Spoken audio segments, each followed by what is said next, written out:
Hey guys, and welcome to this week's Finance in 5, where we deep dive into the current events that are shaping Australia's real estate market. Today we're going through a big dive in construction levels. So it's interesting, been a big drop. We're going to talk through that and some potential solutions there. We're going to cover off pessimism, why people are feeling a bit bad in the current market, and a couple of ways that you can kind of reframe how you're thinking about buying a home in 2024, and also the big trends reshaping the property market over the next couple of years. Let's jump right in. Welcome to the Buying Your First Home podcast, your personal guide through the Australian housing market. Here we tackle the big questions and the small details that come up when buying your first home. From financial prep to finding the right neighbourhood, we're here to ensure that you've got all the knowledge at your fingertips. So let's take the first step towards unlocking the door to your new home.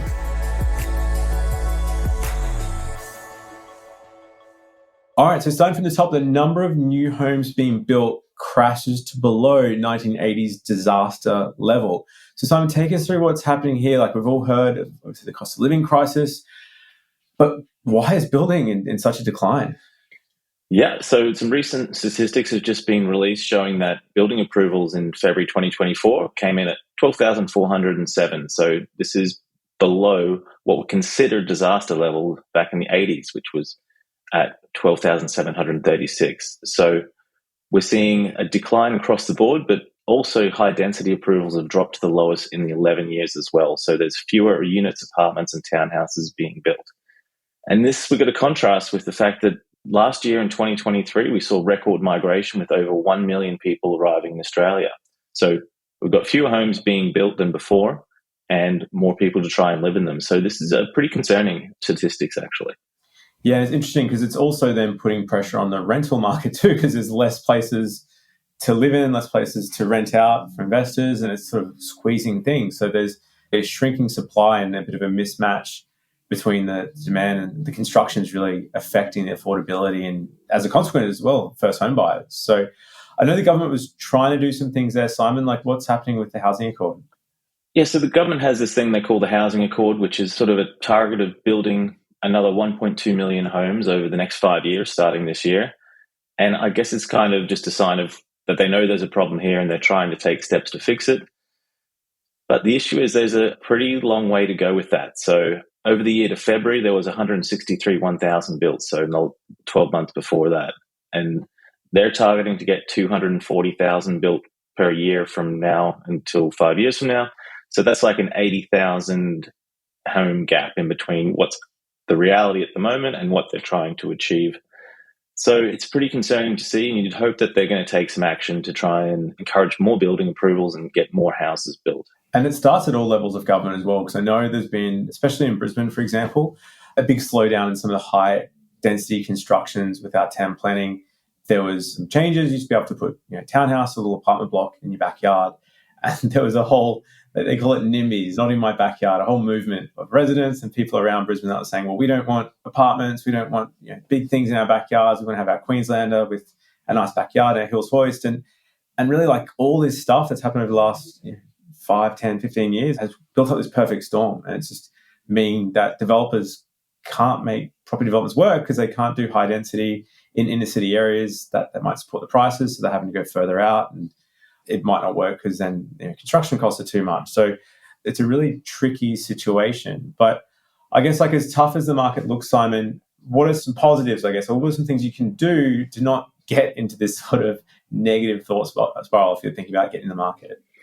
I think the key thing is like, don't despair. The market is tough, but it doesn't mean that buying a home is impossible. Plenty of people are still out there, still buying homes, and maybe they're just making some changes into what they think of as their first home to buy. So you might have been aiming for a house with a big block of land, but you could always look at buying a unit or an apartment or a townhouse as sort of that first step on the property ladder, or maybe look in a slightly different location, making a few compromises, which means you can still buy a home, get on the property ladder, and then as time goes on, you'll be able to upgrade to your forever home. Yeah, particularly like the realestate.com.au website, and Domain has it the same. They have a neighborhoods tool where you can filter through and put in your price point even. Say, yeah, I've got a budget of 500,000. It's not going to get you a lot in a city. Like you're probably looking more apartments. around most of the capitals, even Perth now. Like it's not getting as much as what you could. But I guess at the end of the day, and to your point, Simon, like it is just a stepping stone. Like your first home doesn't need to be forever home. Think about your parents, like where they might have started and where they might be living now. They probably didn't start with a big home with a backyard. Or maybe they did if it was the 80s. I guess it's a different time then. But just think about like it's not going to be your forever home. It's just a place to go. Or consider one thing that we've seen a bit of movement towards lately is as much as there are the first home buyer sort of incentives, you might get stamp duty waived, you might get the home guarantee scheme where you avoid paying lenders mortgage insurance. But so I have more conversations with people looking at doing rent vesting. So the positive, I guess, if you're looking at rent vesting, that's potentially continuing to rent where you currently are and live maybe in the city or near your work, so you don't need a car, but you could invest further out from a house with some land. It gives you a bit of that best of both worlds. And also in the current environment, it might give you more borrowing capacity or more scope. It might give you more budget, I guess, looking at the new investment versus if it's a home to live in because you get rental income. So something that's really worth considering there. Yeah, absolutely. So the next thing we would like to talk about is the Westpac Melbourne Institute Consumer Confidence Index. They've just released the latest data from that, and the Consumer Confidence Index has further declined to 82.4 in early April, which is a 2-year low.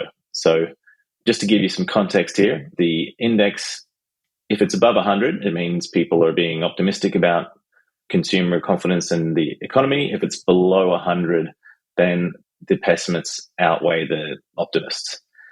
And this is the second most protracted period of consumer pessimism since the survey began in the 70s, which does sound pretty doom and gloomish, but there is some interesting data here as well. So despite high inflation and high interest rates, more Australians took out new home loans in February than in previous months. So there is actually an uptick in people signing on for new home loans in the last month. I think a lot of people have been, the ones that waited, it's amazing the amount of conversations I've had where just before COVID, especially a couple, we're looking before COVID, they're like, nah, we're going to wait. The market's going to dip. We're going to wait.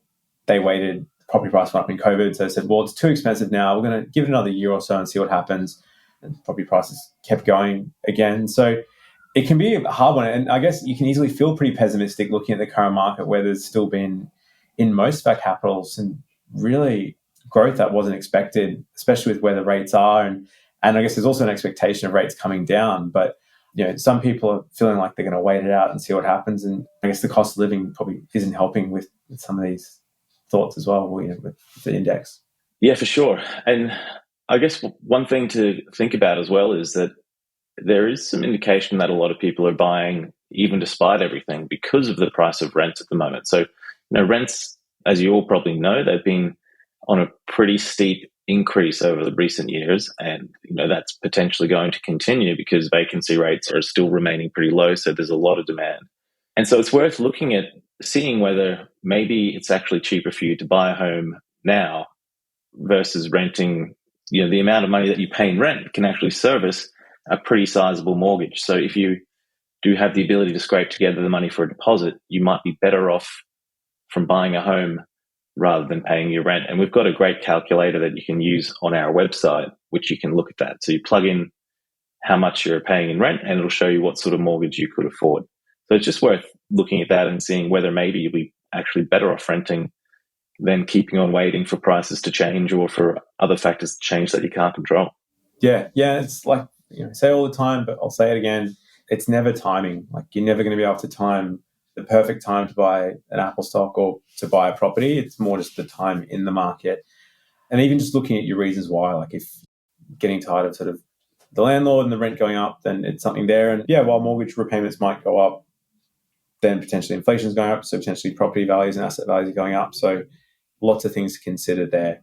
And even, like we sort of said earlier, it could be potentially just broadening your horizons and just realizing again that this first home doesn't need to be forever home. And you don't need to cripple yourself in debt if you can sort of look further afield or get a friend to rent out a room and do that. So next along the line, Simon, I guess you kind of implied this one, but there's been some big growth in finance commitments and things are going up even with this, I guess, pain and the pessimism in the market. More people are taking out home loans than ever in the last month.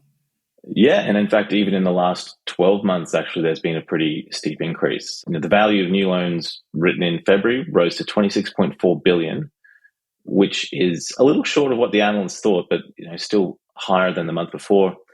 And in the 12 months to February, the value of housing finance commitments were 13.3% higher than the previous 12 months. So, house prices are pushing higher, but people are still getting new loans and buying those houses. So if you're one of the people who feels like you are shut out of the market and you are frustrated, I perfectly understand how you feel.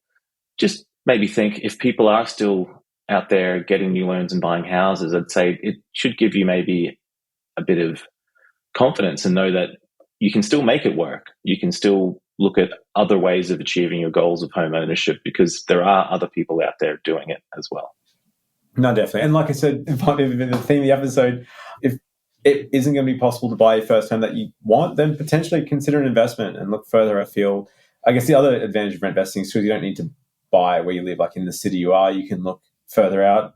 There's a lot of people looking at investing in Perth, and I guess some of our listeners in Perth won't really want us pointing that out, because it is just so still, I guess, relatively compared to Australia, affordable. It's jumped up 20-30% year on year, but it's still worth thinking about taking from another angle for sure. So on the next point then, so there's a couple of big trends that Macquarie's identified that are kind of reshaping the property market moving forward from over the last generations.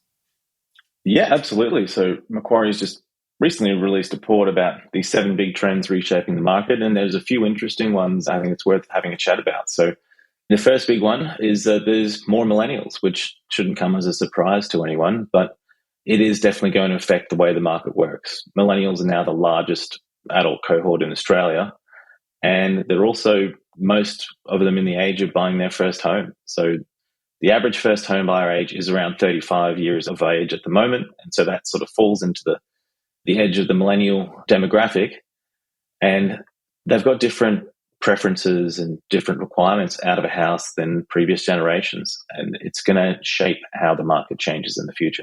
No, it's kind of interesting that. And even that whole stepping stone mindset, which I guess has been like a bit of a theme episode, but a lot of younger buyers are sort of, trend is understanding that this isn't going to be a forever home, and you can't really realistically afford your first home to be a 20-year dream home, and potentially, this first home could be the home for the next 5 or 6 years as you sort of pay it down, build equity, and then look at moving towards that forever home. So I guess, don't be too upset if you can't get that forever home yet, but it's definitely just that stepping stone. The third one there, Simon, which I guess again leads into the whole small lot, high density thing, is some changing priorities as far as the types of properties people are looking for these days too. Yeah, absolutely. The Australian dream of the big backyard is still very much alive, but I think there is going to be a shift in that, in terms of people don't want to live in a smaller house and have a big backyard. And let's be honest, that doesn't make that much sense. You spend more time inside of your house than outside of it. So the median lot size is actually shrinking, but the size of the internal area of the house hasn't really changed much. And this is in terms of new developments or, redevelopments when people are splitting blocks of land, etc. So really, I think maybe the days of the big backyard are behind us, and maybe that's just something that we need to start thinking about accepting as a sort of a cohort of buyers, and thinking about, well, maybe you don't have a great backyard, but if you look for a place next to a nice park or some other green space, then you can still get your fix of the outdoors without compromising on your actual living space. Now, all pretty interesting topics. We'll include a link to that in the show notes. And then coming up at the end, so a couple of mistakes that home buyers make that we see a lot, Simon. Oh man, where do you want to start here? Yeah, a couple of pretty quick ones. So we covered in the video, but the first lesson from some clients of ours, Dan and Jess, just be careful of oversharing with the agent. If you tell them, well, we've got a guarantor and we don't have much deposit, or we're only got a budget of X or Y, like the agents will pounce onto that and move on to the next person. So some pretty good lessons there. The other one too, which is always interesting, is just the amount of deposit you need. So there's different government schemes. At the moment, the minimum is around 2% if you're a single parent. If you're a first home buyer, the minimum is 5%. But there's also different jobs that are covered off. So I met with someone yesterday. She's a nurse. a New Zealand citizen, so unfortunately doesn't qualify for the home guarantee scheme. But with one of the banks, or a couple of banks actually, they're currently waiving the lender's mortgage insurance for nurses, accountants, lawyers, a couple of different jobs there. So it's pretty interesting that your pathway to home ownership, it could be a lot closer than what you think. So some pretty good ideas there and things to think about when you sit out and about. Yeah, absolutely. And I mean, as you said, there's a lot of first home buyer mistakes you can make. And I know both you and I, we've made a few in our times as well. But I think one of the other big ones just to keep in mind is getting a pre-approval. So if you are serious about buying a home, then getting yourself a pre-approval goes a long way to helping you on that path. So, it shows the real estate agents that you're serious if you put in an offer. And it also gives you the confidence to know that if you are putting in an offer on a house, that you've got the backing of the banks behind you. I've seen plenty of people without a pre-approval who've sort of come to you, Jayden, in a real tizzy because they've just had an offer accepted and they've got a pretty short finance deadline and they've got to scramble to try and make that actually happen or risk losing part or all of their deposit. It's stressful these days because there's other things that you need to consider, like with the home guarantee scheme, there's only 35,000 spots, and having a pre-approval gets one of those spots allocated to you so you don't miss out if they do run out of spots over the next couple of weeks or before the end of financial year. Like, that's a genuine risk. Like you said, there's different ways that banks assess things. Your income, you might be doing overtime. You could have a HEX. There was a story in the paper not long ago of a bank that didn't include the applicant's HEX. They forgot to mention it, and it reduced her borrowing power by, I think it's like $50,000 or $60,000, and pretty much derailed her whole home buying process. So all these sorts of things that you might not realize, it's actually fairly complicated, but it doesn't need to be if you're working with a broker, and that's where we can help out with arranging finance and getting that all done for you in the most stress-free way possible. All right, Simon, let's wrap it up. Just give us a quick summary of what we've covered off today. Yeah, so the first thing we covered off was the number of new homes being built. It's currently below the levels of the 1980s, and we talked about what that means in terms of housing supply and potential issues, but also that it is still possible to move forward with buying a home, albeit maybe with some changes. And, in terms of consumer confidence, while the overall consumer confidence is pretty pessimistic, again, there is some light at the end of the tunnel here that people are still able to move forward and buy homes. And in fact, the amount of housing finance has actually increased by 1.5% in February. So if you are feeling the pain of buying, know that you're not alone, and a lot of people out there feel the same, but it is still possible to achieve your goals. We also had a chat about some of the big trends reshaping the property market, millennials and how they're going to change the market, the stepping stones mindset in terms of starting off with your first home and not making it your forever home, and looking at the changing priorities as well. Like, is the Australian backyard dead, or is it still possible to achieve the Australian dream? And then last and finally, we had a few chats about some of the first home buyer mistakes and how to avoid them. Cool, guys. Well, thanks so much for watching. If you like the episode, make sure to leave a review wherever you get your podcast from. And until next time, we'll see you guys later.